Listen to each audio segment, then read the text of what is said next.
Hi అండి, ఎలా ఉన్నారు అందరూ? సో నేనైతే ఇక్కడ డీమార్ట్కి వచ్చానండి. సో చిన్న చిన్న ఇంట్లో కావాల్సిన ఐటమ్స్ అలా తీసుకుందాం అనేసి డీమార్ట్కి అయితే వచ్చేసాము. ఆఫ్టర్నూన్ టైం అయితే ఎక్కువ రష్ ఉండదు కదా అనేసి చెప్పేసి వచ్చాము. బట్ ఇక్కడ ఆఫ్టర్నూన్ టైం కూడా ఫుల్ రష్ ఉంది. మొత్తానికైతే మా బ్యాగ్ అంతా చెకింగ్ అయిపోయింది, లోపలికి ఎంటర్ అయిపోయాం.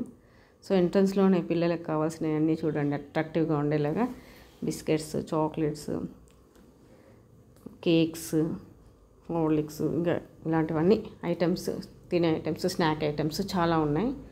సో ఏంటంటే ఇక్కడ ఇవాళ ఇప్పుడు స్కూల్ రీఓపెన్స్ కదా. సో ఈ స్కూల్కి సంబంధించిన ఐటమ్స్, పిల్లల స్కూల్స్కి సంబంధించిన ఐటమ్స్ అయితే చాలామంది కొంటూ ఉన్నారు. అక్కడ చాలా రష్ ఉండిపోయిందనమాట.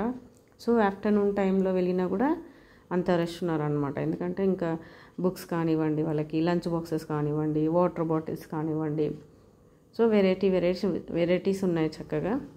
సో చూసిందల్లా కొనాలనిపిస్తుంది అక్కడికి వెళ్ళామంటే. మనము ఒక 5,000 అలా పెట్టి కొనుక్కొచ్చుకుందామని వెళ్తాం, కానీ లంచ్ బాక్సెస్ చూడండి, wow, different varieties, water bottles. పిల్లలకి ఏంటి అసలు, మనకే చూసిందల్లా కొనాలనిపిస్తుంది అక్కడికి వెళ్ళాక. అదే అందుకే అంటున్నా, 5,000 పెట్టి కొనుక్కొద్దామని అలా వెళ్ళామా, ఖచ్చితంగా 10,000 బిల్ వేసుకొని వస్తాం, అంత బాగుంటాయి.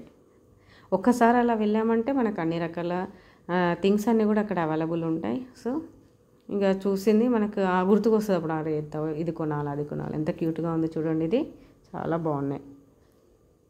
పిల్లల్ని అంటాం కానీ పెద్దలు కూడా అట్రాక్ట్ అయిపోతాం. అలా చూడగానే అవన్నీ కొనాలి అనిపిస్తుంది, వావ్ అనిపిస్తుంది. నిజంగా చాలా బాగున్నాయి. బట్ ఇవన్నీ తీసుకుంటే మన బిల్లు కూడా చాలా బాగుంటుంది. ఫైనల్గా అయితే చిన్న చిన్నగా అలా మాకు కావాల్సిన ఐటమ్స్ అయితే తీసుకున్నాము. అలా షాప్ అంతా చూసేసుకొని వచ్చేసాము. పిల్లలకు కావాల్సిన నాప్కిన్స్ కానివ్వండి, చూడండి బ్యాగ్స్ ఎలా ఉన్నాయో. టోటల్ స్కూల్కి సంబంధించిన ఐటమ్స్ ఇక్కడ అన్నీ ఉన్నాయన్నమాట. చాలా రష్ ఉన్నారు ఇవాళ. చూడండి, అన్నీ ఒకే దగ్గర తీసుకోవచ్చు. థ్యాంక్ యూ అండి.